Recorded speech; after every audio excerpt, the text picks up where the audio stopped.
All right, so that's what I want you to do. I don't want you writing words. I just want you to put a bullet. So you have LT Trez. How many bullets? Just put the bullet number of bullets under there. I don't want you to write what's in the bullet. Just write the number. Just put the bullets there. Under tips, how many bullets? 1, 2, 3, 4, however many. Mortgage-backed securities, how many bullets? Muni/corp. How many bullets there? High yield. There's some more up here if you need one. High yield. Large cap, how many under large cap? How many under small cap? How many under developed? How many under emerging? How many under alt, right? Just write the bullets. How many bullets? Just put dots.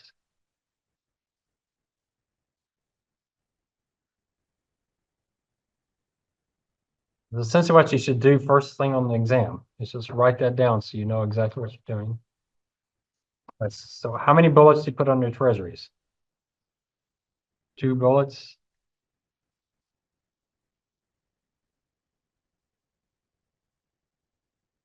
How many did you put on your tips? 1. Mortgage backs.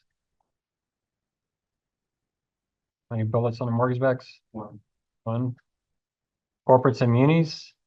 3. 3. How many under high yield? Just 1. How many in large cap? Yeah, that's a key one. That's one people miss a lot. Small cap? Same thing, right? Very closely related to each other. Developed? Yeah, 2 there. Make sure you have 2 there. Emerging markets? I used to do 1. We can talk about if you do 2, but 2 alternatives depends, right? So, and what extra did you write in? Stocks versus bonds. How many do you under that? Just 1. All right. So you should have 1, 2, 3, 4, 5, 6, 7, 8, 9, 10, 11, 12, 13, 14, 15, 16, 17. You have 17 to 19, depending on what we do on alternatives, all right? Now, we know most of these bullets are related to the economy, recession or no recession, all right? So you can get those, right? I call it quality. You got a quality under treasuries. Why? Because treasuries are high quality. You have a quality under municipals. They're not as high quality as treasuries, and they can be low quality depending on what category is. High yield, that's all about quality. Large cap, you got a quality and the quality. They're both about quality. Small cap, quality. I mean, stocks is all about economies. Developed markets, it's quality. Emerging markets, it's quality. And stocks versus bonds, quality. So most of your comments are going to be, do you expect a recession or not? That's over half of the comments. Do you expect a recession again? That makes it really simple. What's the second thing on treasuries? Direction of rates. Yeah. What's the second thing on municipals? Direction of rates. Any other of them worry with interest rates? Not really. Right? So you got those, maybe gold if you're getting alternatives, but probably not. What are you worried about with tips? Inflation, mortgage backs, the volatility of rates, not the direction, but the volatility. What's the last thing on municipals? Taxes, yeah. What are we missing? That's essentially everything but one thing. What are we missing on developed? Currencies. Can you do currencies on the emerging markets? I recommend you don't because it gets really, really tricky. We were talking during the dashboard team about the Asian debt crisis or Asian currency crisis or Latin American currency crisis. A lot of Latin American countries had their currencies pegged to the dollar, and it caused them tremendous problems during that crisis because they couldn't keep the peg going. Their central governments ran out of reserves. So emerging markets gets really, really tricky versus some of these others. All right, so that's the kind of things you need. So make sure write those many bullets on the exam. Don't combine them, overuse, over-explain when you have to, just to make absolutely sure. Some students lose some of the easiest points just because so answers like this, that could be exactly right and you get 0 credit. You have to say because. All right.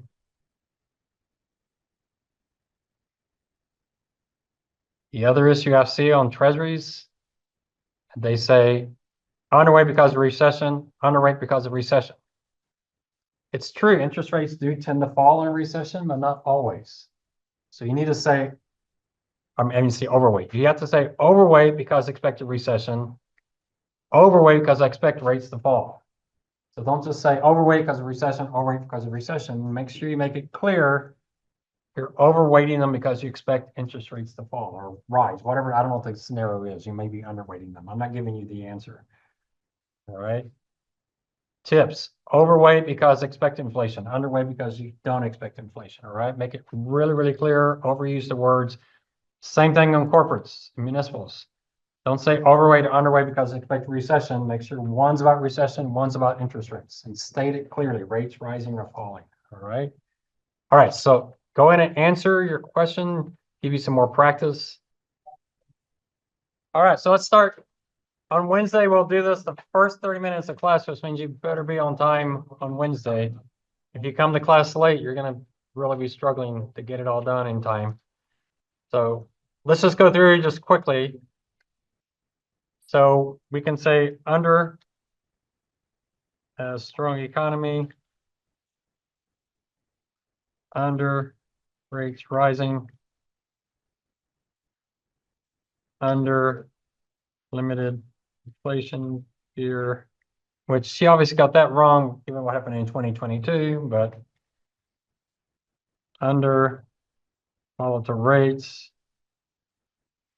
What kind of munis and corporates were these? So medium quality and short term. All right. So you can over, medium, good, and strong eco, over, short term, preferred. Now, if you just say that, you don't have the full answer, right? What do you have to add to that? Rates rising, all right? Make sure you say strong economy, rates rising, rates falling, weak economy. Make sure that's in most of your answers. On taxes, I didn't do the math, but what was the math? You got 275, and what was the 92. So 275 divided by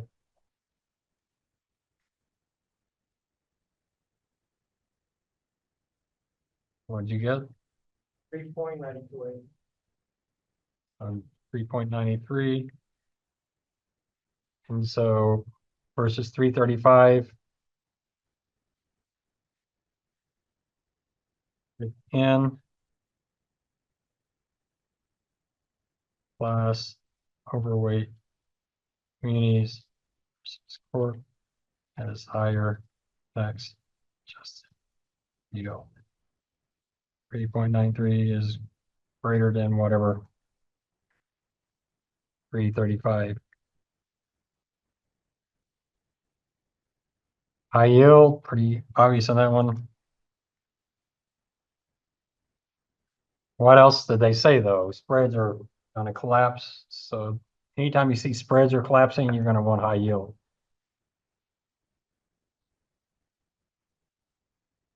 And it says especially in the lowest quality bonds. I wouldn't be buying high yield today, but back at that time, maybe I probably wouldn't have done it back then.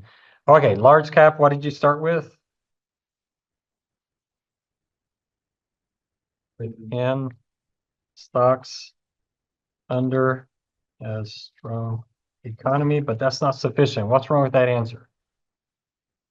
Because it's not large cap, is it? What is it? Large cap, low beta. All right, so really quick, and a lot of students use a lot of points here.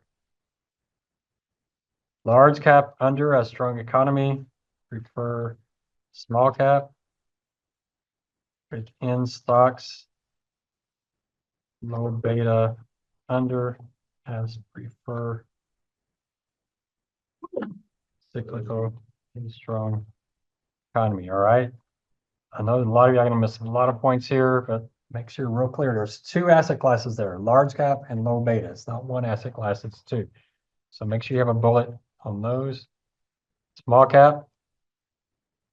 You've already said it, right? You'd be fine if you said this, but say over with strong eco as preferred over large cap. What do I have to say? Small cap over. What kind of small cap were these? High beta. I don't usually do that. I usually mix them up, but anyway. High beta over strong economy. Now, if you said this, you'd probably get full credit because you made it a point. You prefer low beta over cyclical, although this is cyclical. And here I call it high beta. I don't know that you know that cyclical and high beta are the same things. So you wouldn't get credit for this one, but you would get full credit for this one because you said prefer small cap. So you essentially have the large cap and small cap covered in this one bullet. But if I were you, I would still write it again to be safe. But make sure you've got small cap and you got high beta, all right? Real careful with students lose so many points there. Develop under as underperform US and under as dollar strengthening. Emerging over as expect from stronger in US. I forget how she said it. Sometimes you can almost just quote her and do a bounce back very strongly and given renewed. So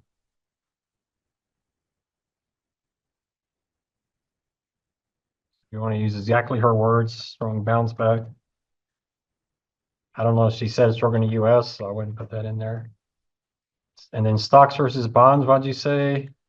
Over on stocks as strong eco don't need high quality, something like that.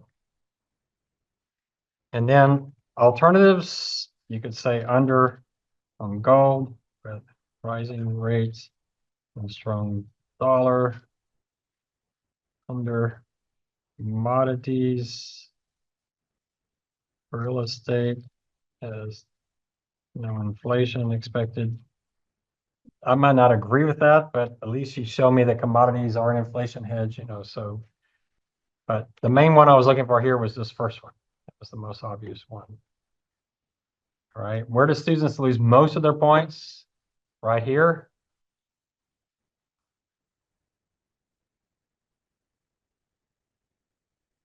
Right here on the minis in corporates.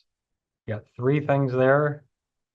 And then probably the biggest area is on the stocks. Students just don't want to write that out for some reason.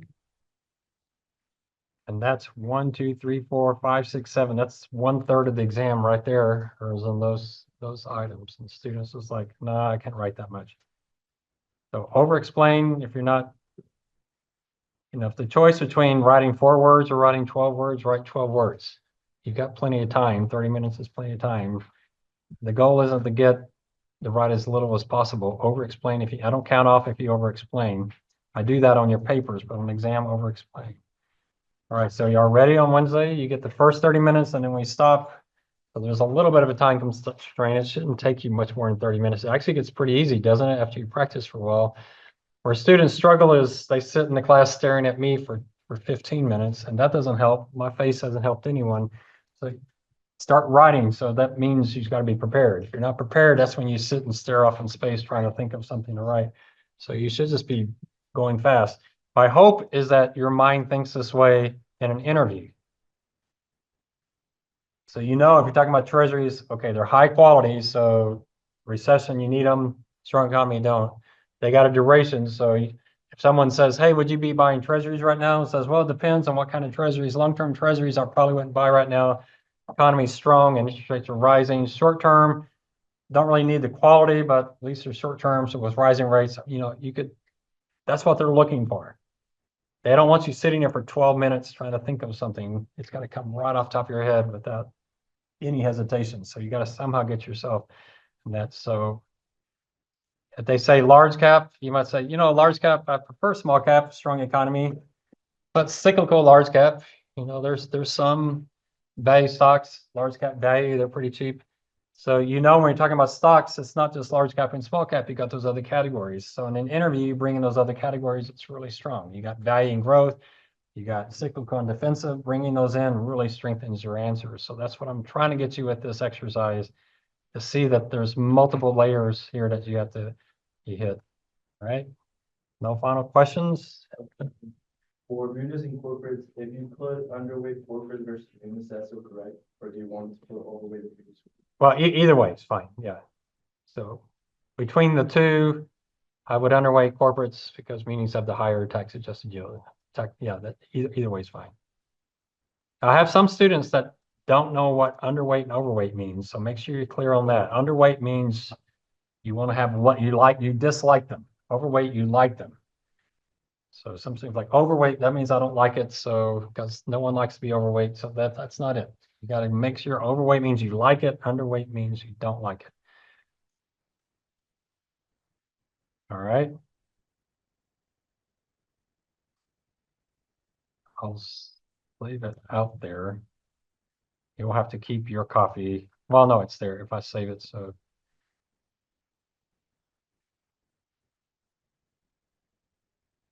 yeah, they updated Windows 11, so nothing is linked the way it's supposed to be.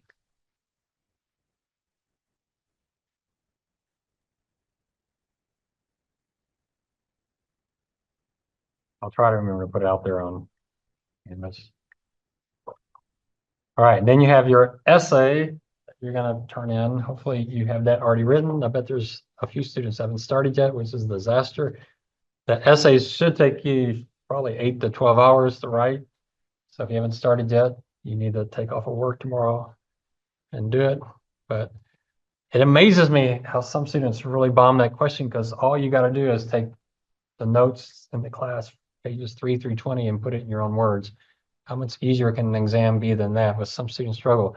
Before COVID, guess how we did the exam?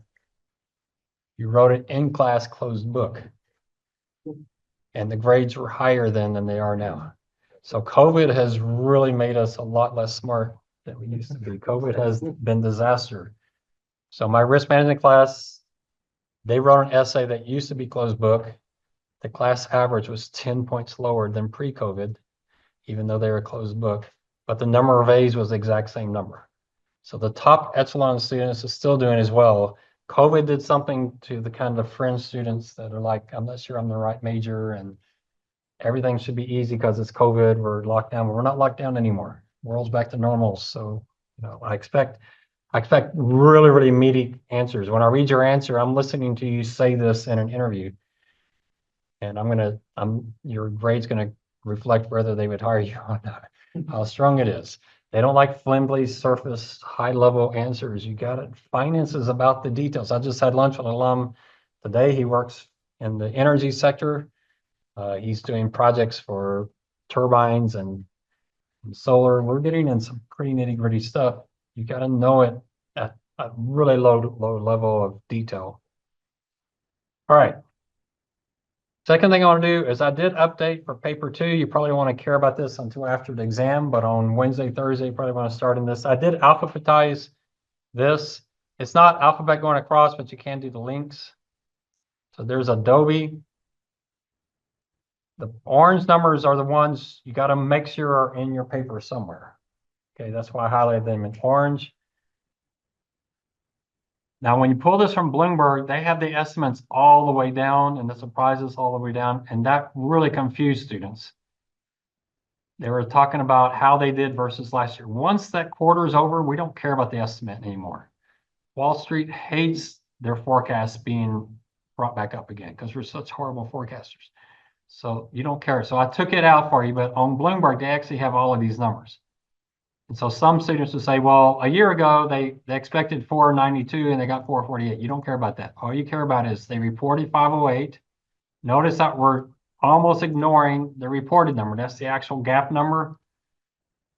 The only way you reference that is they say Adobe reported $4.13, parentheses 5.08 after adjusting for. And the entire rest of your paper, you only care about the 508. You don't care about the 413. Now, why is there a difference? That's what you have to learn. If you can't figure out why that is, usually any article you find is going to say the 413. The 508 may not match in the article because the comp is an adjusted gap number, which there's different adjustments out there. Same thing with the estimate. There's different people estimating. I'm giving you the most official numbers from Bloomberg. It's a good source. The reported should be the same everywhere. That's the actual official reported number. And it's true that you have earnings per share, diluted, fully diluted, and all that. So it's possible if they have some options or some warrants out, that could be slightly different. So all we care about is the 508, other than just making the point that there's a difference in these two versus the estimate and the surprise, and then versus last year. We're up 13% from last year. They beat by 2%. You do the exact same thing with revenue, although revenue, I have seen the actual and the comp slightly different. It's rare, but sometimes firms will have different numbers, but usually the same. But again, you only care about the comparable versus the estimate and versus last year, same quarter last year. You don't really want to talk about last quarter, especially when last quarter had the holiday sales in it. That can really distort things. I have a gross margin here. I did fix it. So it says basis points. I'm using the concatenate formula. Y'all use concatenate, pretty powerful thing. You can also do text, but concatenate is pretty useful. So you say it in basis points. You'll see articles that you read. They'll talk about basis points related to margins. You don't necessarily have to talk about EBITDA. You can. The main reason I have EBITDA there is so you can get the EBITDA margin. Some people call it the net margin. You have to be really, really careful. I don't like margins because it is confusing. So you have the net income margin, the EBIT margin, the EBITDA margin, and some people call it the net margin. The net margin can be any one of these three. Some people talk about the operating margin. I found for most people, operating margin is the EBITDA margin, but I don't like these two terms because it's ambiguous. What is the net margin? These are all three net. What does net mean? After some expense. So it's just some bottom line, but you can use earnings for interest and taxes. You can do earnings before interest, taxes, depreciation, amortization. So anytime I talk about margins, and I would do this in the paper, I specifically say, which one am I talking about? So their EBITDA margin versus saying the net margin, their EBITDA margin was, right? Operating margin especially is very, very ambiguous. All right, so I'm giving you the EBITDA margin. One of these firms did not have an EBITDA. I can't remember which one. I just gave you the EBIT and didn't tell you. So you're just kind of stuck, but it's not going to be the end of the world if you do that. So you have those numbers. So these are margins as well. These will be much more volatile when it comes to the estimate than the gross margin. Gross margins are usually pretty stable. And then at the very bottom, I gave you some charts. One was the stock on that day. You can see, so the day before and the day of, this chart right here helps you a lot because it tells you exactly what days you're looking at. The close on the 12th versus the close on the 13th. Why is that important? Because you might want to compare it to a competitor. If you want to compare it to a competitor, you use those exact same days. So if you're doing Costco, you want to look at Walmart for the 12th and 13th. If you're doing Home Depot, you would look at Lowe's for the 12th and 13th. So I'm telling you exactly what day you need. Remember, you can't always tell because you don't know if earnings were reported before open or after close. So I'm giving you that hint to let you know the day you're worried about is the 12th versus the 13th. Now, if you want to get extra points and show off, I like doing year to date as well. By year to date, from 12/31/2024 to 3/13/2025. How's it done year to date? So it's true, Adobe might have fallen 13%, but it might be up 80% for the year. So it's up 80% for the year, but it fell 13%. So that's fine. Or you might say, hey, wow, Tesla's up 15% the last week. Is that impressive? Well, no, it's down 50% the last 3 months. So that context helps you a lot. A stock that's up 15% when it's down 50%, it's just bouncing off. That might be what we call a dead cat bounce, whatever that means. I don't think dead cats bounce, but we use that in the stock market. It just means it's a fake bounce. It's going to come back down. But so you might add the year to date. Back 5 years ago, we were doing a lot, or 2 or 3 years ago, a lot of times students want to say, how are they versus COVID? Have they recovered to their pre-COVID levels? That can be interesting. It's a little late for this now, but yeah, how are they doing that? For Tesla, what might you do? What have they done since the election bounce? So they bounced this much after the election, then they came down 50%, they're up 15. So that 15% doesn't seem all that important given the volatility of this stock. So those kind of things you can add. So you can give a year to date, you can do the last 12 months. I gave you the industry here, or the sector, but you can go lower and do the industry. So Adobe is tech, but it's also software. So you could go on Bloomberg and see how did software companies do on that day. That could be an interesting thing to bring in. I don't know what company you compare Adobe versus. I might do Autodesk. Autodesk would be a good comparison. How did Autodesk do on that day?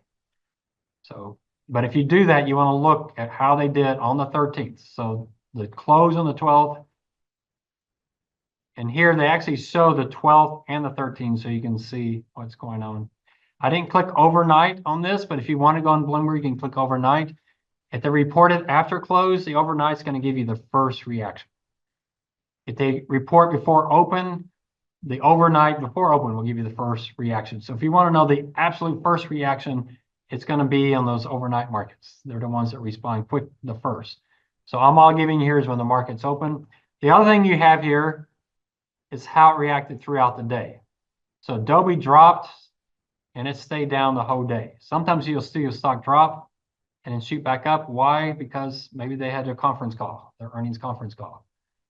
And so they're reacting to what management is saying. Or maybe someone came out with an analyst report responding to it. So there's reasons why it might drop. I don't know if any of these stocks dropped and then came back. This one dropped and dropped and dropped and dropped, just kept going down. This one dropped but recovered kind of well. This one kind of flat, and then maybe the earnings call was right here, and they just said, no, we didn't like what you were saying. A lot of them drop and stay down. That's kind of the typical, right? You don't see too many that react too much. This one jumped and kept going up. Pretty flat after the jump. This one jumped, fell, and jumped. Who is that? Yeah, Broadcom. Broadcom's been all over the place. Right, so you'll pick one, and there's things you can do to add some power to it. To me, it's the most fun paper to write because I find it really intriguing what our firms are doing. The most there's Akamai. That can be a good one to compare Autodesk to.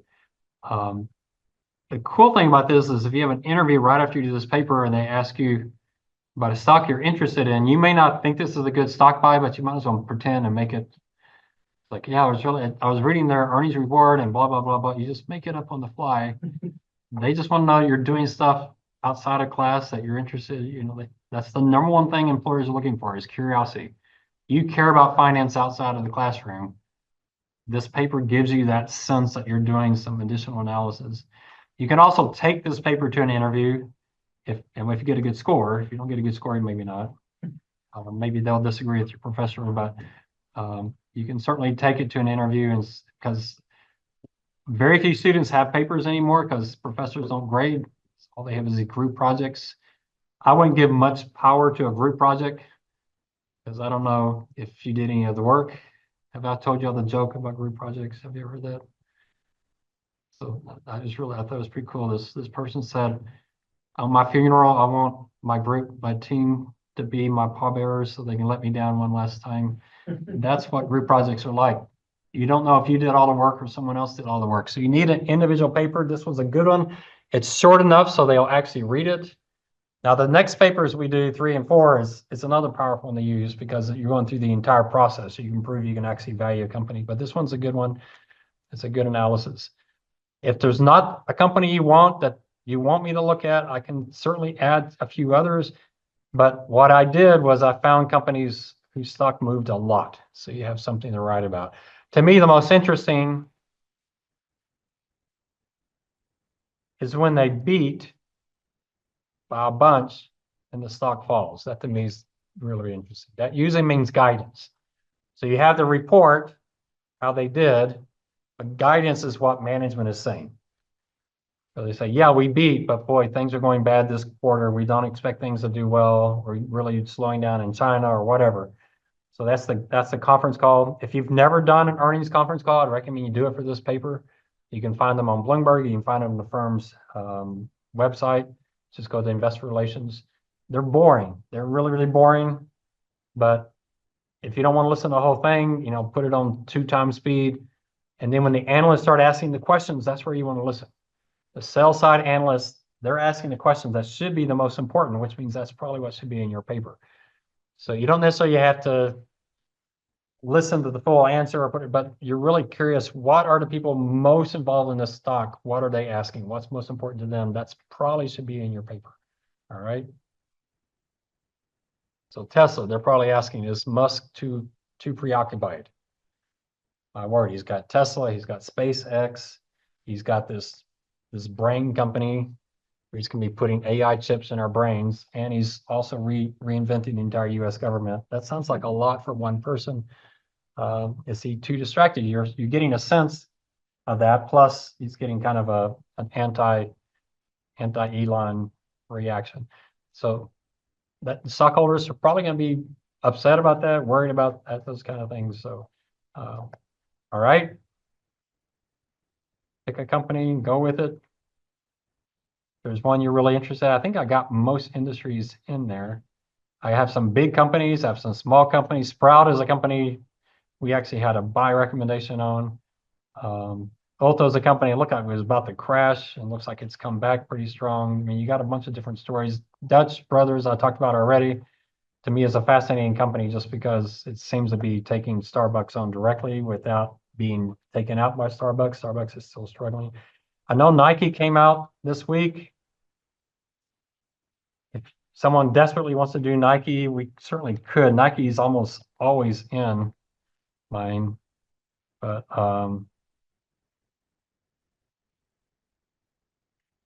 that you can kind of tell when they came out. It was not a good report. Dropped like 8% or more, and it's stayed down since. But the initial reaction was positive and then negative. So it could be an interesting one. I just didn't build it yet. It takes me about 5 to 10 minutes to build one, so it's not terrible. But if you desperately want one that I don't have out there, let me know. All right, any questions on that? All right, so we got enough time. I'm going to do this. So I strongly, strongly recommend you do this yourself, that you be able to do this yourself. I want to talk about measuring risk. So what I did is I went out and got Peloton prices back to 2019 because that's all I have. And the S&P 500, you can do this back to 2000, 1970. With McDonald's, you can go back a long, long ways. But what we want to do is we want to calculate standard deviation, correlation, R squared, and beta without any formulas, entirely off the top of your head. Get the prices in there. You should, as a finance major, be able to do that. These 4 formulas you should know off the top of your head without looking them up. No chat GPT, just you know them off the top of your head. And what did we say last class? They're almost identical formulas. They're really quite simple. So how do you do this? Well, the way you do this, just like we said in class, you have to have the holding period return. So remember, holding period return is ending minus beginning plus income. We don't have income here, so we'll just leave that off, divided by beginning. You remember that? There's your return for Peloton. There's return for the S&P 500. Copy that down. That's a pretty big day, isn't it? Or month. I'm doing this monthly. 47%. And then the next month, what does this imply for their beta?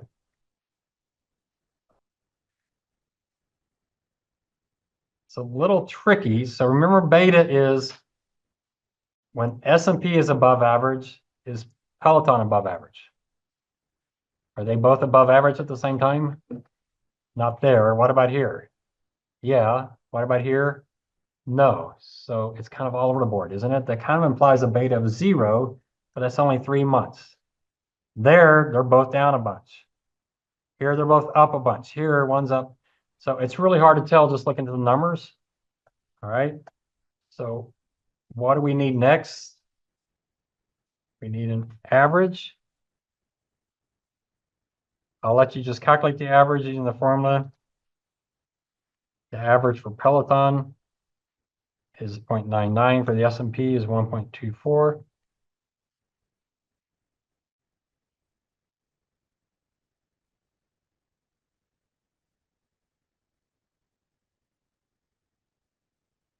So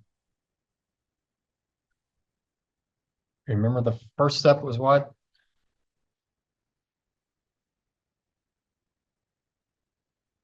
Difference multiply average. Remember that? So that's DMA. DMA, difference multiply average. What difference do we take here? Each spot versus its average. All 4 of those do that. That's key to finance. That's like the whole of finance in one number. In finance, our whole issue is how far can you get from average, or what do we call average? Expected value. That's not really the expected value, but we call it expected value. In finance, we define risk based on how far you can get from where you expect it to be. The further away you can be, the more risky it is.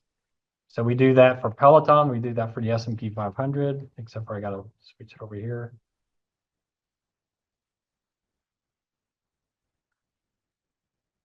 All right.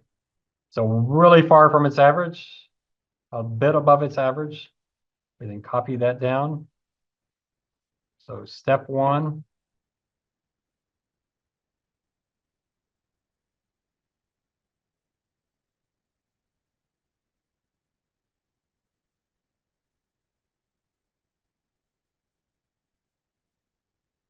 Step 1 is we take difference. Xi minus X bar. So this is the problem with your stats class, that they didn't have you memorize formulas. They should have. You got to learn these formulas. They're really, really important. So the first thing we're doing is looking how far away. Look right there, they're 46% away from their average. Their monthly average was about 1%, and they were 46% away from that. All right, what do we do next? I just said it, but what do we do next? Multiply for standard deviation.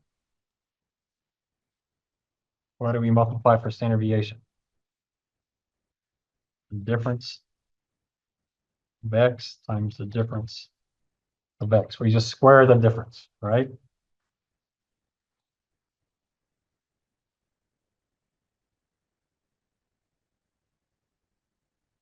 So we take 5.89 negative. We square that. Same thing with the S&P.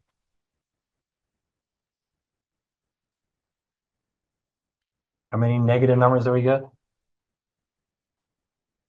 No negative numbers. So for standard deviation, does not care if you're above the average, below the average, only cares about how far you are, which is really key for the risk. What other multiply do we do? Well, for beta correlation R squared, it's the difference of X times the difference of Y. Here we multiply that difference times that difference. Can you get negative numbers here? when you get negative numbers.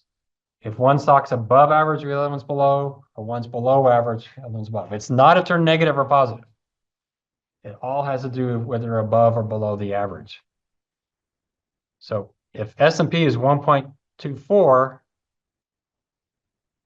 if they're up, if I can find one, like here, 0.55, that's a positive number, right? But is it above average, below average? Below average, so you get a negative number, all right? Always remember that. Don't say it's how two stocks move together. It's not, that's not what beta and correlation are doing. It's how two stocks move relative to their averages versus each other, all right? Are they above average, below average at the same time? So here we multiply the two. So we only have one column here. For standard deviation, that only applies to one security, so we just have one for each. For correlation, beta and R squared, it's both securities, so we only have one column. What did I say was the next step? Take the average. So equal average of Teton, SPX of both.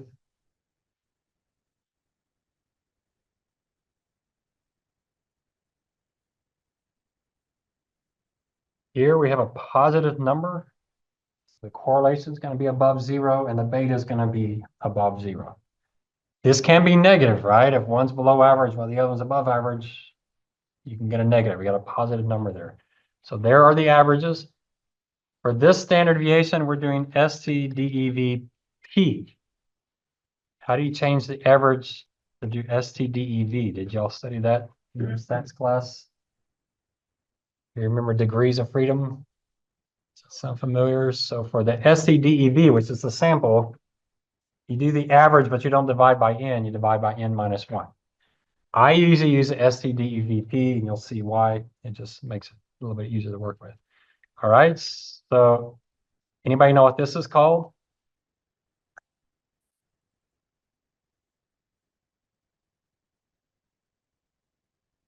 It's not correlation, but we're calculating correlation, but that's known, it starts with a C.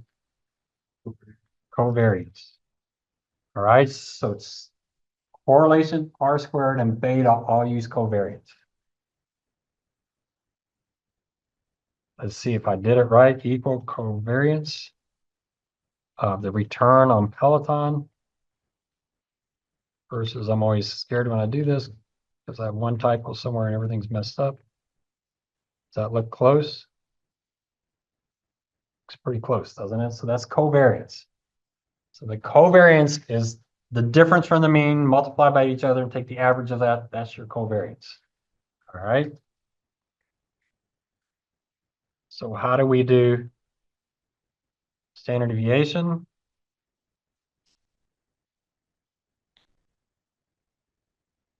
It's going to be the square root of the averages. So we take that, raise 0.5.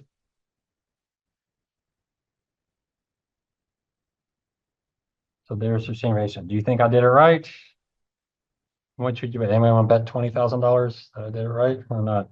You have a shot. I could have a typo. Anybody? Nobody? Okay. Equal STDEVP. I'm using P because I took the average. I didn't take it divided by n minus 1. Peloton's returns versus S&P's returns. Oh, wait. I don't know what I was just doing. STDEVP of just Peloton. I'm sorry. I'm thinking, does that look pretty close?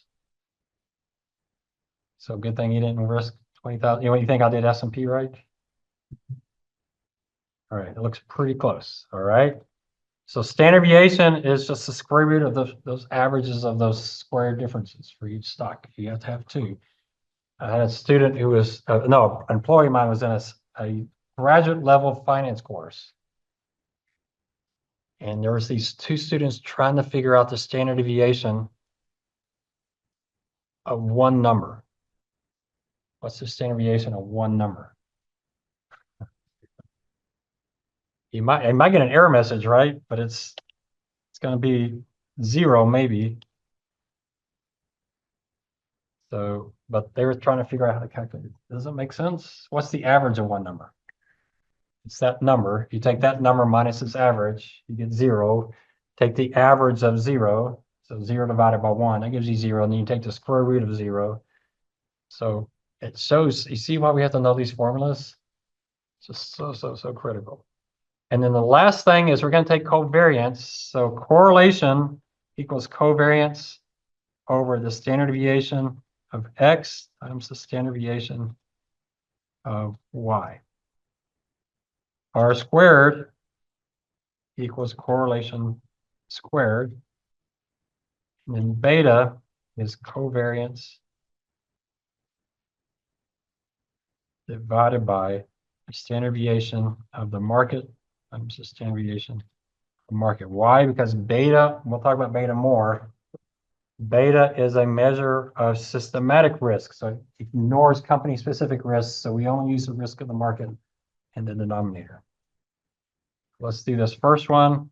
So you take that divided by the standard deviation of Peloton times the standard deviation. It gives you correlation. Let's see if I can calculate it. Equals CORREL. Do Peloton. Anyone want to bet me 20,000 bucks? I think it's right. Is that pretty close? There's the correlation. What's the R squared? Pretty easy. You just do that times that. R squared, we used to do R squared as percents. You can also do equal R squared. Is that it?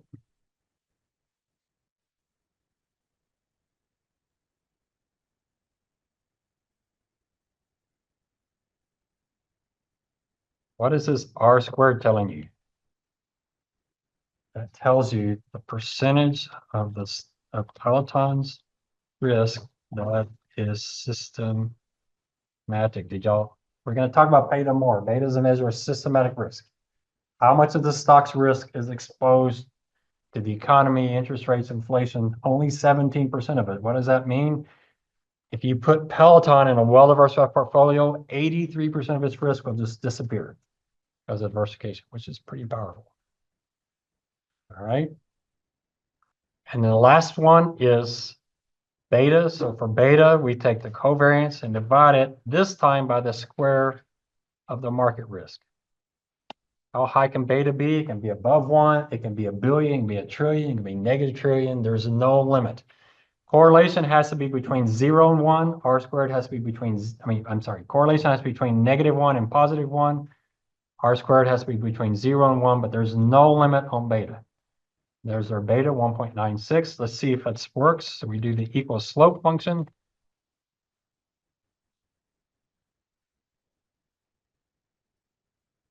Anybody want to bet? You're checking down on the betting. So if you can't do that with a blank, well, you get your stock prices, but if you get the prices, you should be able to do all that with a blank. Reason I think it's so important to do it in Excel with blank, because Excel is open architecture. Your mind has to know what's going on to be able to flip through there. It's extremely powerful. You should not be a finance major and not know how to handle those formulas because we use them all the time.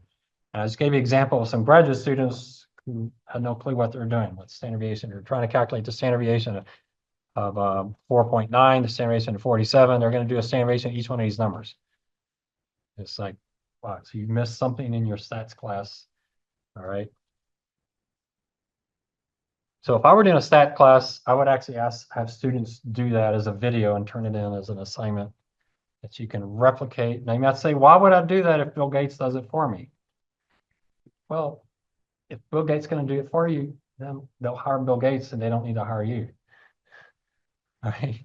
Why are they hiring you? They're not hiring you to calculate these numbers. They're hiring you to interpret these numbers. How do you interpret these numbers? You got to know the formula, especially that first part, each individual minus the average. You start with that. That's so critical to what we're doing. All of this assume normal distributions. So if this is not normally distributed, then these ratios aren't going to make much sense. They're also sensitive to outlier. What's an outlier? Well, if we can find the biggest outlier, but these two are pretty big outliers. How does that impact the numbers? You can certainly do that and see how material is that particular outlier, but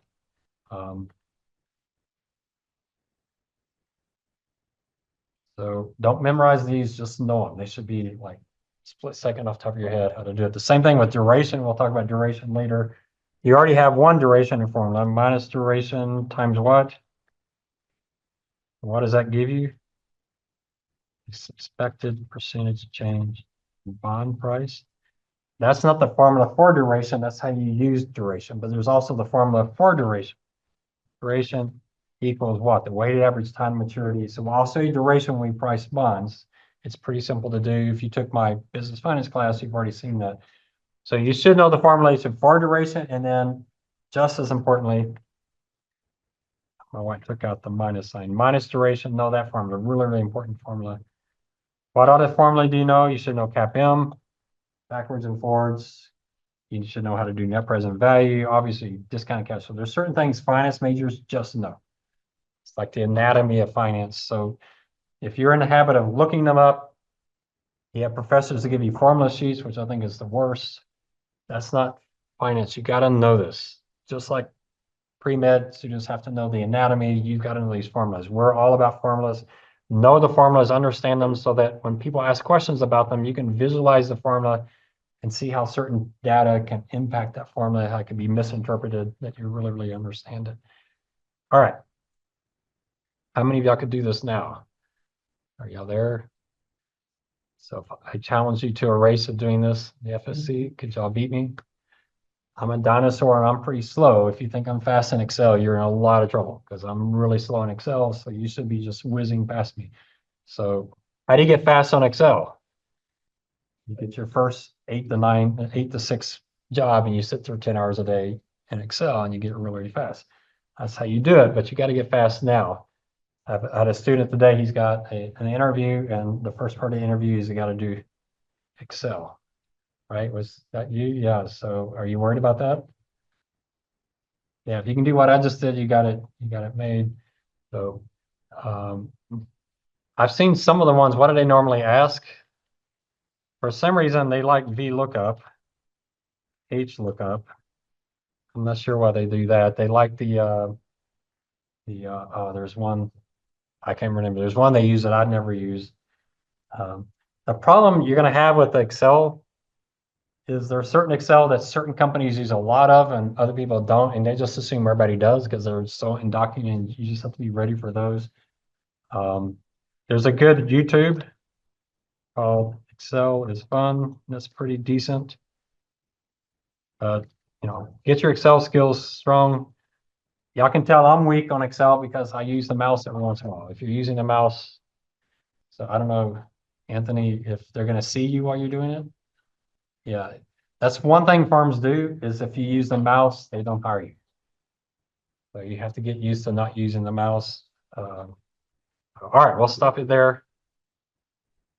So getting more practice, hopefully getting better at that. Last night we had the CFA dinner and he was talking about small cap and small cap value versus small cap growth. Sounds really like normal talk for us. He was arguing now's the time, which is what I've been arguing. Now's the time for small cap value. And he even argued what I argue, now's the time for small cap value if you kick out the low quality companies, because remember, value is low quality and small cap has some really low quality companies. But if you kick that 20% out, you got a pretty good asset class. So yeah, I think I'm making this stuff up, but this is what people talk about in finance. He could have been making it up last night as well. Then I talked to Dan after the meeting. Dan he worked for me at UTSA. He ran the gold fund. And so I say, well, Dan, this must be your year, right? You got gold is up. He says, no, I'm not doing too well. And I say, why? He say, well, gold stocks aren't doing that well.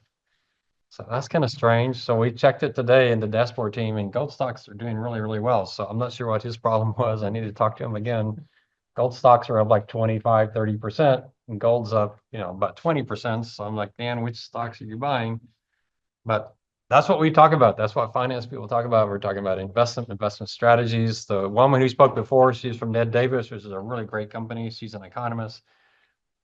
She was talking about are we going to have a recession? They have a recession indicator, which is really, really, really good.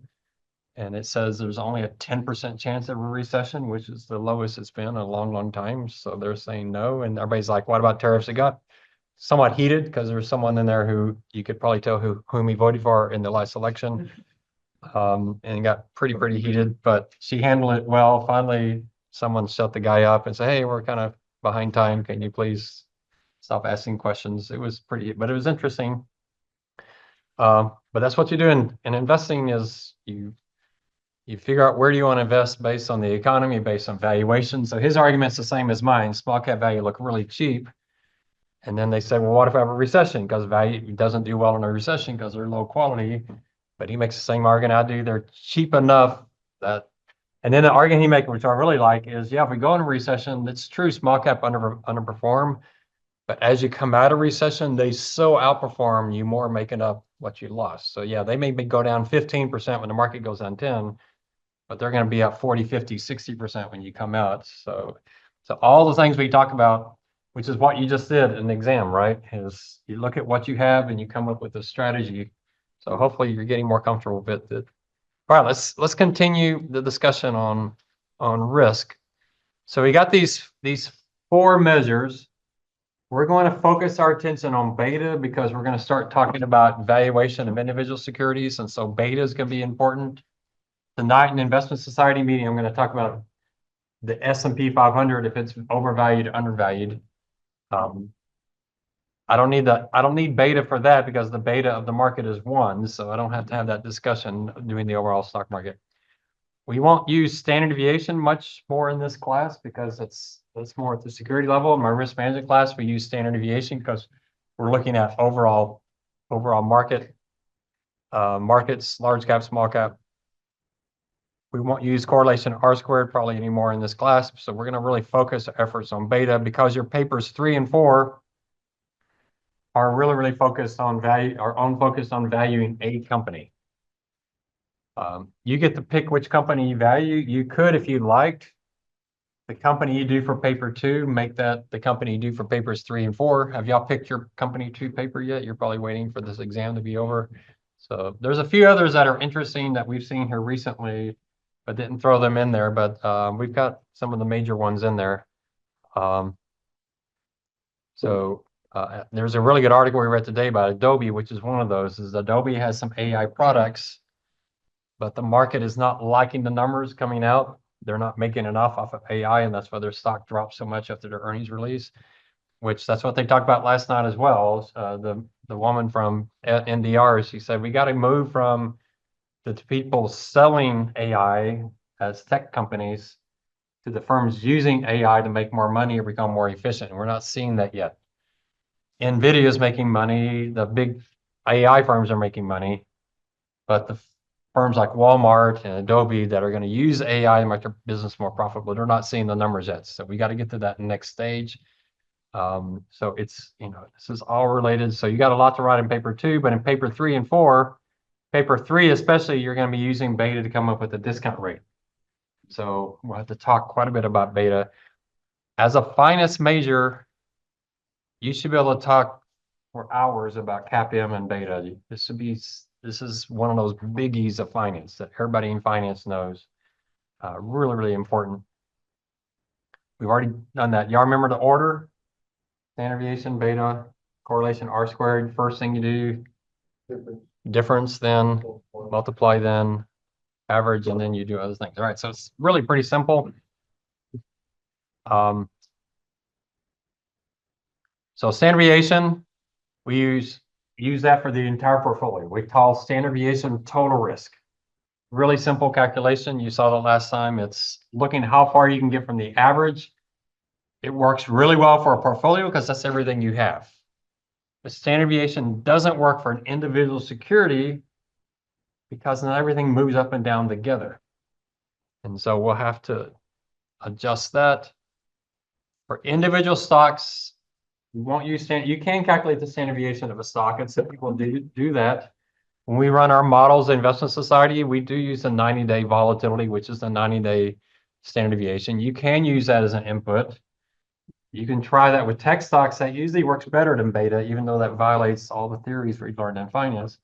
But you can use it. It's pretty easy to pull that number. But according to William Sharp, and you should know William Sharp really, really well, the father of modern finance. He's the person who brought PCs into the finance world. He created the index fund industry. He created a lot of the hedge fund strategies. He created alpha beta type of strategies. So really, really important person, Nobel Prize winner in economics, still alive, still doing stuff, still writing papers. He came up with the capital asset pricing model. And he said risk can be divided for an individual security can be divided between systematic risk and unsystematic risk. So total risk is systematic risk plus unsystematic risk. Systematic risk is a measure of how sensitive a stock is, one stock is to the overall stock market. It's really sensitive. What do we call that? Remember that from exam one? What kind of stocks are really sensitive? High beta, and the other word for that is cyclical, all right? So a firm's really sensitive to the economy, it really suffers in a recession, that's going to be a cyclical stock, it's going to have a high beta. And then there's other stocks that are not cyclical, they're pretty, well, what's the word we use? Defensive stocks, they have low betas, all right? That's a portion of their risk. The other portion is unsystematic. The unsystematic are company-specific stuff. You all remember from our calculations, how do you figure out how much of the risk of a stock is systematic and how much is unsystematic? Anybody remember that from last class?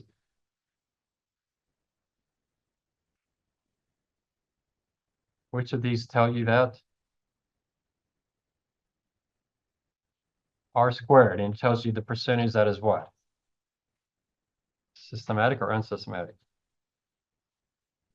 Systematic, right? Because you're correlating the stock to the market. That correlation squared tells you the R squared. That comes out to 20%. That means 20% of the total risk, 20% of that standard deviation, 20% of that is systematic things. The economy, interest rates, inflation. 80% is unsystematic, all right? So what does that mean? Well, the unsystematic, these are really key words, easily eliminated. Both of those words are important. First of all, it's easy to get rid of this risk, and it's not easily reduced, it's easily eliminated, which means it goes to zero by simply diversifying your portfolio. That's all you got to do. We talked about this quite a bit in my risk management class. So easy eliminated in one phone call, or even just click on the internet, go to Vanguard.com, buy Vanguard's total US stock index fund. You have zero unsystematic risk. All you have is systematic. Remember, this is about 80% of the risk of a stock, which means when you stick stocks into a portfolio, 80% of that risk disappears because stuff is just flying all over the place at different times. A student of mine, I was talking to him, I think yesterday, he got a question in an interview and he asked, what's more valuable, a firm that's private or a firm that's public? And his argument was about liquidity, but what argument should he have made? He should have made a systematic, unsystematic. Because a public firm, you can do what? You can stick it into a diversified portfolio and diversify it. A non-public firm, you can't do that. Right? If you start your own firm, you have all your money in that one firm. Can you diversify that? You can't, unless you're going to start 100 firms. That's going to be a little tough. So that's why a discount rate for a stock that could be in the S&P 500 might be 6, 7, 8%. But if you're doing venture capital and you're investing in firms, your discount rate might be 30 or 40%. Be much, much higher. What that means is Mark Zuckerberg, when he went public with Meta might have been worth $200 million to him as a private firm. It might have been worth $20 billion to him as a public firm. Why? Because this discount rate goes from 30% to 6%. Why? Because he can ignore 80% of the risk, or at least his investors ignore 80% of the risk once they put it in the diversified portfolio. That's not the answer, unfortunately, that student gave. He was said, well, the public firm is more liquid. That's part of it, but that's not the biggest. But the big part is how easily you can eliminate 80% of the risk just through diversification. So the beta of a portfolio stock's pretty simple. You just take the percent you have in each stock times its beta, you add it up, that's the beta of your portfolio. So if you have a lot of stocks with 1.2, 1.3, 1.4 betas, your portfolio beta is probably gonna be 1.2, 1.3. All right. So how do you reduce the beta portfolio? You have to sell high beta stocks and buy low beta stocks. Very, very straightforward. What does the market pay you for? It pays you for taking systematic risks. It does not pay you anything for taking unsystematic because they assume you have a diversified portfolio. If you stick all of your money into Apple, that may be smart if you know a whole lot about Apple, but you're taking enormous risk. And you're not going to be compensated for that risk by the price of Apple. Apple's going to look really expensive to you because you're going to want a much higher discount rate. If you use the discount rate you should for Apple, if it's your entire portfolio, you'd probably get a valuation of Apple that's 80% less than what it's currently trading. It's because the market is not going to pay you for taking all that risk. Another term for systematic risk is relevant risk, because that's the only thing you put into your discount rate. You completely ignore unsystematic risk. All right, so here's the definition of beta as a formula. Y'all remember what the numerator is called? Keep asking y'all stuff we covered just last class, but what's the numerator called? It's on the slide. Covariance. So covariance divided by the standard deviation of the market square. Doesn't have any of the market risk, only has the stock market risk. In paper 3, you'll be using the slope function. Range 1, range 2, just make sure range 2 is the market. We'll look at that. We'll do some practicing with that. So standard deviation is not the right measure of risk for individual stocks. It's also dangerous for bonds because bonds are not normally distributed. The most you can get on a bond is your coupon, but your downside's 100%. So there's a very limited upside, terrible downside. So bond investors, they don't use standard deviation. They don't use beta because you can't, if you have 100 bonds, if one goes insolvent, another one's not going to go up 100% and offset that. All right. With the stock, if one falls 40%, one might be up 40%. So then you're offset. But with bonds, the most you can make is that coupon. So we do not use beta. We don't use standard deviation for bonds. We tend to use duration, convexity, credit ratings, those kind of things we talked about. DC cuts I, right? So doesn't apply to other asset classes. So there's two risks: systematic risk. I use the economy. How sensitive is the stock to the economy? But it can be other things like inflation, interest rates. Every stock has some systematic risk, but at different levels. And what we do is gauge it off of the stock market. The stock market beta is 1. We're going to rate every stock above and below that. So beta technically is a measure of relative systematic risk. It's one factor in a one-factor model, the capital asset pricing model. There are other models out there. So probably the most famous one, you might want to read about it because it's a pretty, I don't know why I'm getting full screen here. But the most famous one is the Barra model. So we were talking in dashboard team last week. How can you sound really, really impressive in an interview?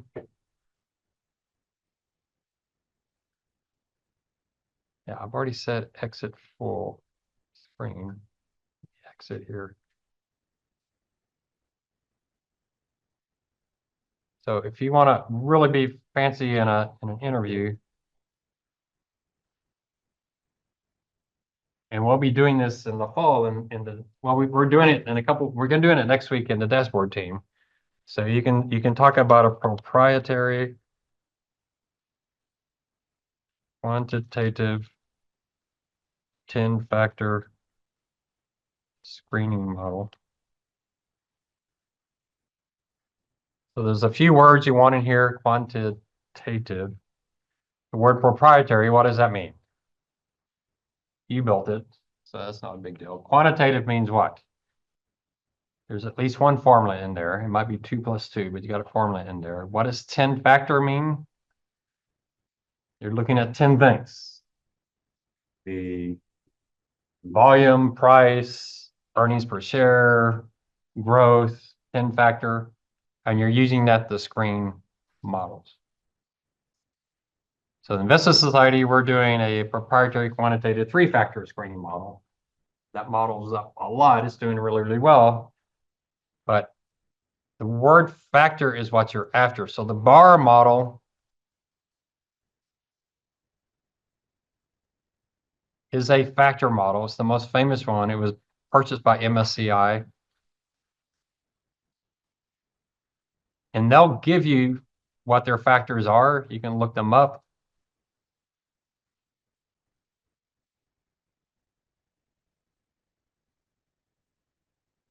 So a multi-factor model that measures the overall risk associated with the security. Why are they doing that? Because they believe if you take more risk, you have more expected return. And so they're trying to price what is that risk.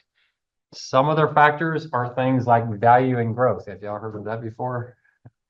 Some of their factors are small cap and large cap. Yeah, heard of that before, maybe. So those are the kind of factors they're looking at. I wish I could show you their actual factors. Fundamental factors. They would show us, it'd be pretty cool, but too many things pop up on their screen. I hate web pages that do that. So here are some, they're talking about how much debt does the firm have? I hate the quick ratio, won't do that.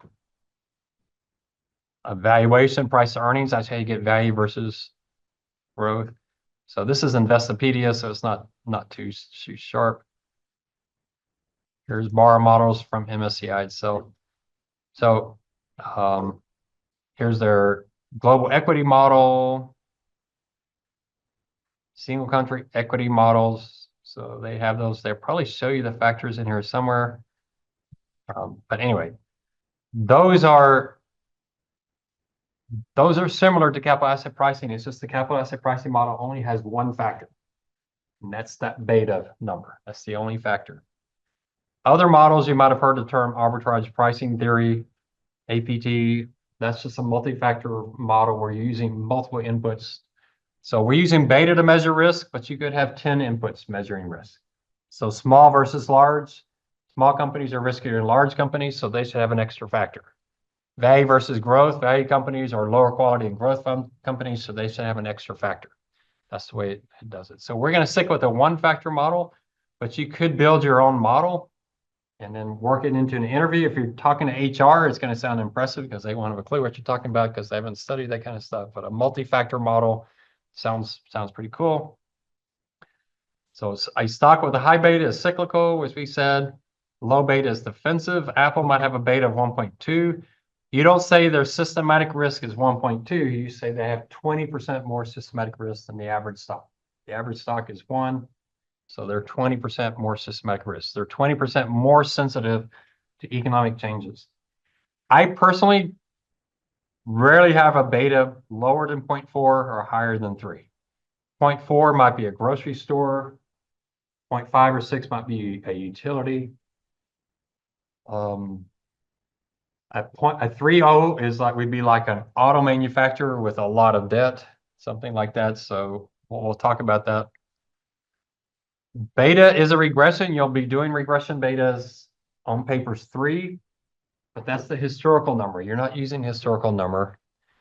You're actually going to project a beta. We'll talk about how to do that. So it's not a number you look up in Yahoo Finance. You can find it when you go to Yahoo Finance. There is a beta sitting there, but that's just the beta over the last 5 years using monthly data.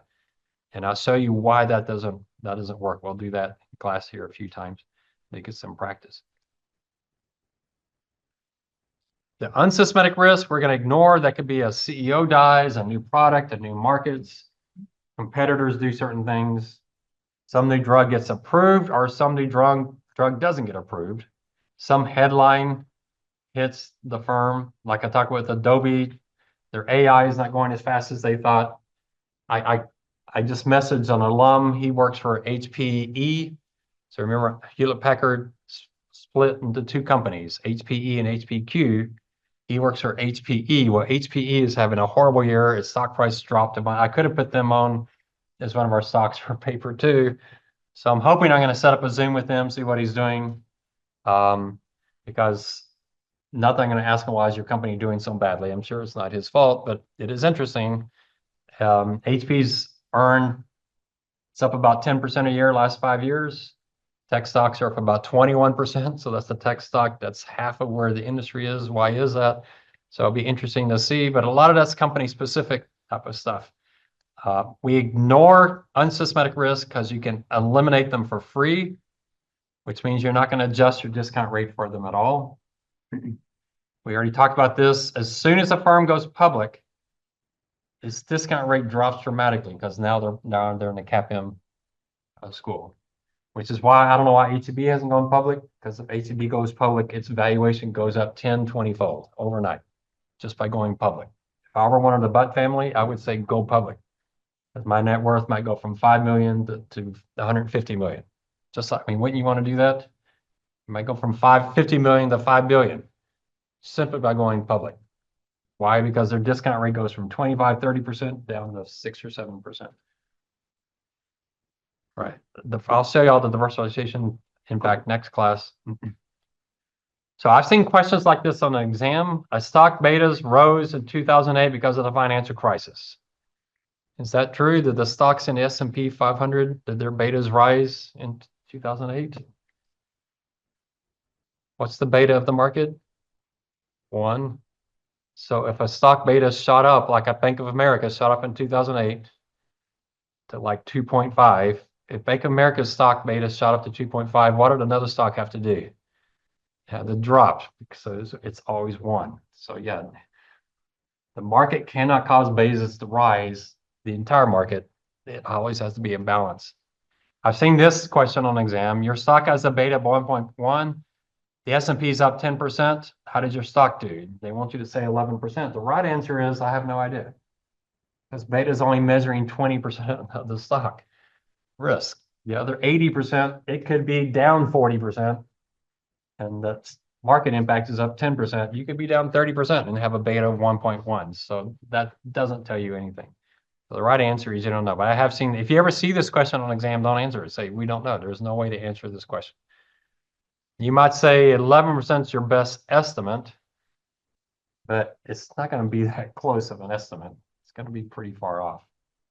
All right, so we'll be doing this. I'm changing this up. The reason I'm changing this up is because Yahoo Finances messed everything up. Yahoo decided they wanted to make money for a change. And all the stuff they used to provide for free, they now charge for. So I'm gonna have to change my videos to show you how to do it. I do have a spreadsheet that's already set up that if you use Bloomberg, you can get the data in a nanosecond, but you have to be on the Bloomberg machine to do it. So I'd recommend, if you don't have a Bloomberg account, get a Bloomberg account and do that, because you can do some really cool things with this. I do have a video that shows you how to do that, but you have to be on a Bloomberg machine. But we'll do this. I'm going to wait till the next class. All right, let me give you, how do you come up with the beta? So I developed this several years ago. It was really my idea. And I was worried teaching students because it's so me and you don't see it in textbooks. And then I was watching the Motorin's class and he does the exact same thing. I'm sure it's pure coincidence or whatever. I didn't copy him. I'm sure he didn't copy me. He has no idea who I am. So that gives me more confidence because he is the guru on valuation. If he's using the exact same process I am, I feel pretty good about it. So what he says is there's 4 things you need to come up with a beta. So remember, beta is something you can look up historically, but you're going forward. You want to know what it is going forward. This exact same thing with earnings growth. You can look up historical earnings growth, like NVIDIA, right? Their earnings growth is phenomenal. Are you going to use that same number going forward? You can't. It's just too massive. So just like growth is a historical number you can calculate, your forecast growth can be radically different. Beta is a number you can look up historically, but your future beta can be very, very different. So the first thing you want to ask, and you'll be doing this on paper 3 and on exam 2, you want to ask, what kind of company is it? Is this a defensive or a cyclical company? Kroger, defensive or cyclical? Defensive. So you figure that out first. Some firms are more or less. So grocery stores are about as low as you can get. Walmart, I typically put Walmart between kind of above grocery stores, but Walmart has had some really, really low betas historically. A Target, I would put much higher. McDonald's, is that defensive or cyclical? You would think kind of defensive. I gotta have close to one. McDonald's has gotten so ridiculously expensive for really bad food. I think the next recession, people might say, why would I spend, what is it, $10 to eat at McDonald's? I mean, it's insane, isn't it? It's really horrible food. It's really expensive, other than the French fries, maybe. You say, I can make a sandwich at home for 1/3 the price. So who knows as these prices rise? But you have to go through that. Cyclical firms, we'll talk about it. I'll show you a chart so you can kind of figure that out. But the ones that are most sensitive to the economy are going to be materials, industrials, consumer discretionary. They're kind of obvious. But that's the first thing you got to do on your paper and on the exam is this a defensive or a cyclical company? Oh, here it is. So here's how I generally look at industries. So energy, I tend to put low to medium. People tend to buy gasoline no matter what. In fact, one of the reasons they do the CPI X energy is because when oil prices are higher and gasoline prices are higher, people still buy gasoline, but they cut back on other things. So oil prices being high can actually be deflationary because it causes people to buy less of other things because everybody's going to buy the same thing with food, right? You're going to buy food no matter what inflation is. It's going to cause you to cut back on other things and it's going to be deflation. So I put them kind of 0.8 to 1. Materials are high beta, steel, chemicals, those are high beta with one exception. Which metal may not be high beta? Gold, right? Because gold might zoom in a crisis. But most materials, if they're part of the production process, they're going to be high beta. Industrials, almost by definition, your Caterpillar or Deere, you're creating massive fixed durable goods. Yeah, you're going to be high. Communication services, excuse me, that used to be telecom. And what they did, which is really strange, is they took communication services and they took telecom and they added media to it. And then they took Google and Meta and say, you guys are no longer tech stocks, you're now communication services. And so they moved them there.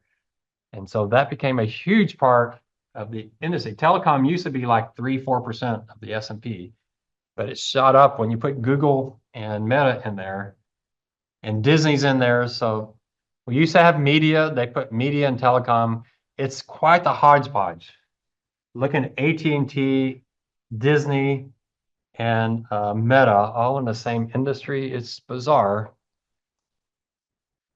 One thing we know about Google and Meta is a big part of the revenue is advertising. So that's why they said they're not tech companies, they're advertising companies. But it's strange. But information tech, I didn't update these numbers, so it's gotten much higher because of the mega stocks. But Google and Meta used to be in here, and so technology was becoming like 35-40% of the index. It was just taking over the index. But those they can be low because telecom tends to be lower beta, although it's changing some. Consumer discretionary by definition is high beta. Things like travel, leisure, housing, cars, those are high beta. Staples by definition are low beta. Grocery stores, those type of things we buy no matter what. Healthcare, you would think it'd be low beta. Healthcare is a little bit changing. Healthcare is unfortunately tied to employment because that's how most people get their health insurance and get their health care. And so when jobs are being lost, people are actually losing their insurance. Financials are high beta, but it kind of depends. So in the financial crisis of 2008, they were really high beta because they were in the eye of the storm. And that's why betas can be so unstable.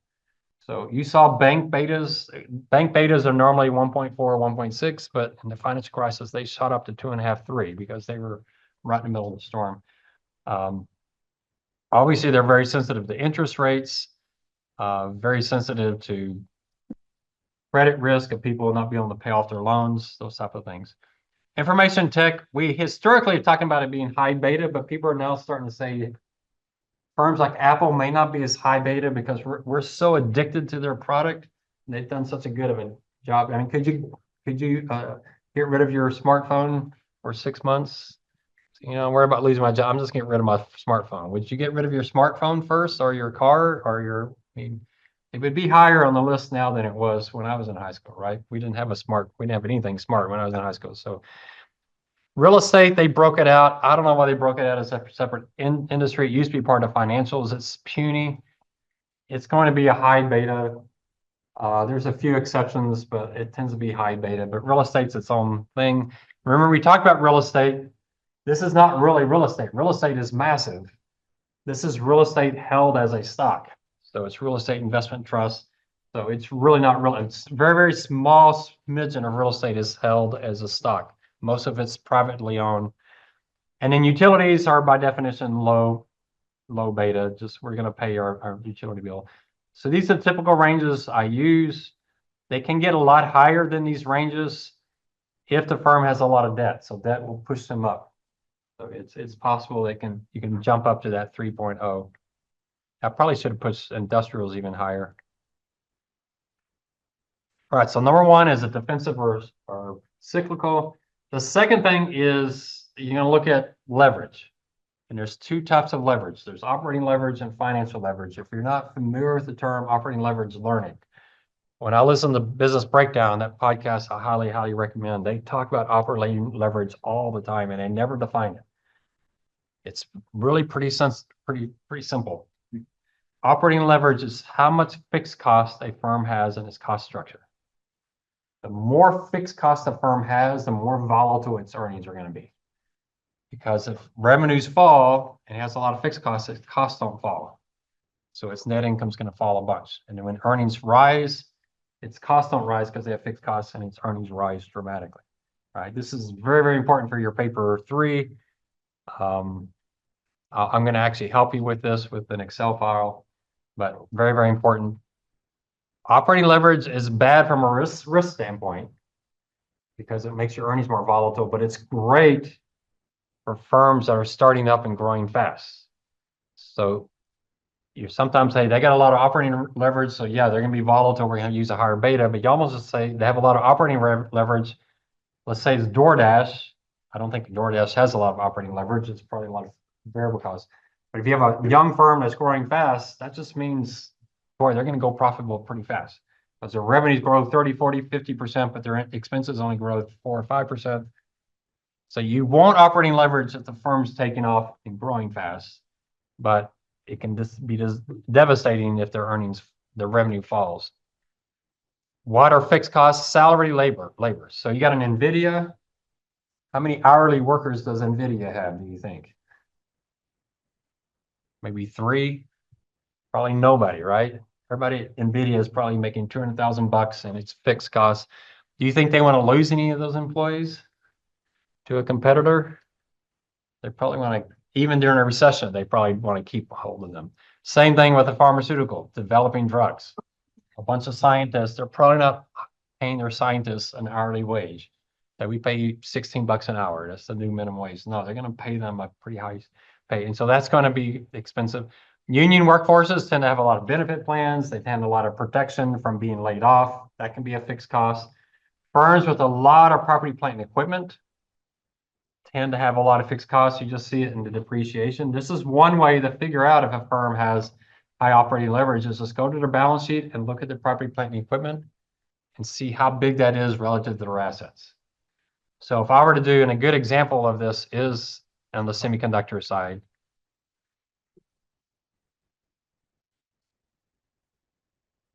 So if you look at NVIDIA,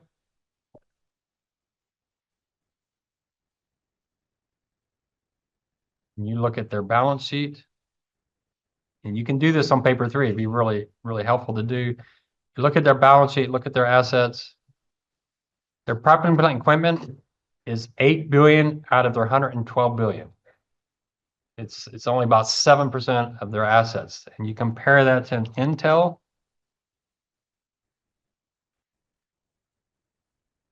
Look at their assets. Their property, plant, and equipment is over half their assets.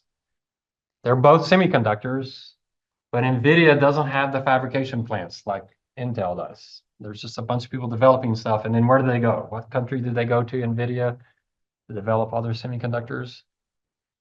to Taiwan, right? And so they go to TSMC, and TMC actually builds them all. Why is Intel doing so poorly?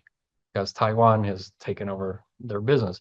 So Intel is going to have a lot of plant and equipment. It's going to be much more operating leverage than NVIDIA because they don't have that depreciation cost. So that's one quick way you can tell if a firm is going to have a lot of operating leverage is how much of their fixed costs and their fixed property, plant, and equipment to their total assets.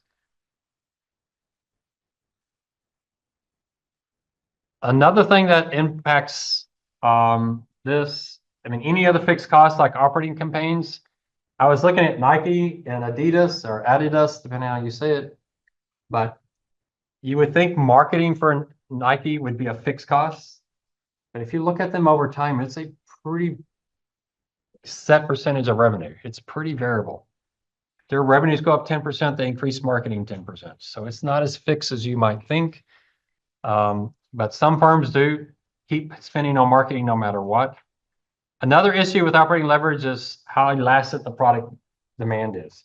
If a firm increases its prices 2% and its volume decreases 5%, that's kind of a big impact. And that's been a big deal after 2022, right? With all that inflation. If you have all this inflation, you need to raise your prices, but you're going to have less traffic. That's why McDonald's is such a big deal. They rose the prices quite a bit.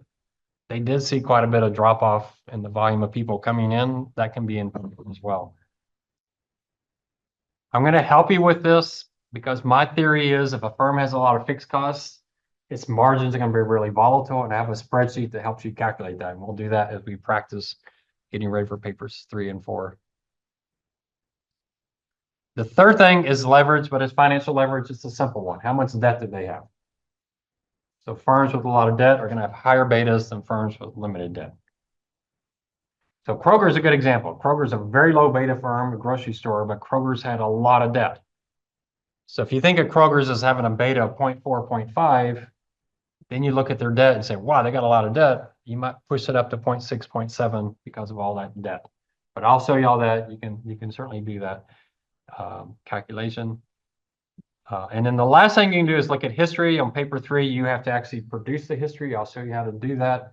I don't do it like your other classes, and you'll see why I don't like to do it like your other classes. I don't think it tells you anything. But then you get beta, and in this formula, you should know backwards and forwards. You should have used this over and over in 3013. If you took Cat Beckham's class, you use it there. Every single one of your finance classes probably has used this.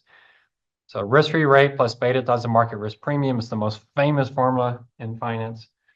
We'll talk about, so your paper 3 is to come up with these 3 numbers. That's your entire paper 3. I have a whole video walking through that. So we'll do that. So, all right.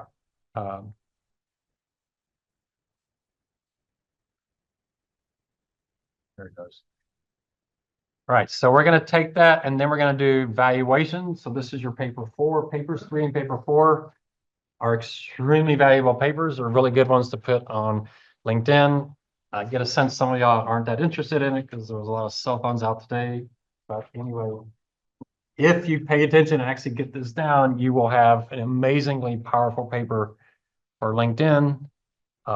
Most students don't do this undergraduate. Their professor gives them all the inputs. I'm going to show you how to get your own inputs to your own valuation. I've had students use this in an entry-level job, and their boss was impressed. So it's not as sophisticated as I'll do in my security analysis class in the fall. You'll get much more advanced, but it's not a bad approach. You can use this to value stocks, and it works pretty well. So we'll practice it. But security valuation, we're going to do stocks and bonds. We're actually going to start with bonds. So we'll come back to stocks. You should have done this in 3013, but we'll do it again here and get some more practice with the bond side. But every asset, the value of every asset is the present value of your future cash flows. For bonds, that's really simple because the cash flows are given to you in the contract of the bond. You're told. Stocks a little tougher. The cash flows can be dividends, can be stock buybacks, but the cash flows are going to change over time. So now we got to figure out how those are going to change. Some asset classes are speculative. What's a speculative asset? A speculative asset has only one cash flow, and that's the resale value in the future. So if you buy raw land, What cash do you get from that? And maybe even negative because you got to pay premium taxes. The only cash flow you get is when you sell the land again in the future. That's speculative. Gold is speculative. What cash flow does gold give you while you hold gold? You got 12 bars of gold on your bed. What cash flow is it generating? None. The only cash flow you can get is what? So sell it or get it stolen and your insurance pays for it or something. But all you're going to get is the resale. That's the speculative. We're not going to do speculative. What cash flow do you get from Bitcoin? Don't get any, right? And that could be stolen probably easier than your gold. I don't know how to value Bitcoin. I have no earthly idea. I saw someone try to value it, and that model was so iffy and subjective. It's like, yeah, plus or minus 500%. No way you can do that. So we're not going to handle it. We're going to do now. You can do real estate, right? You own an Airbnb, you got rent, you got cash flow. You can value real estate, but it's really, really tough to value assets that don't have cash flows. So we're not going to do those. We'll do stocks and bonds. And so we'll start off with bonds next class, but I'm going to do a little bit more on beta. I'm going to show you a couple of things on beta next class. Just get more practice. All right, we'll stop it there.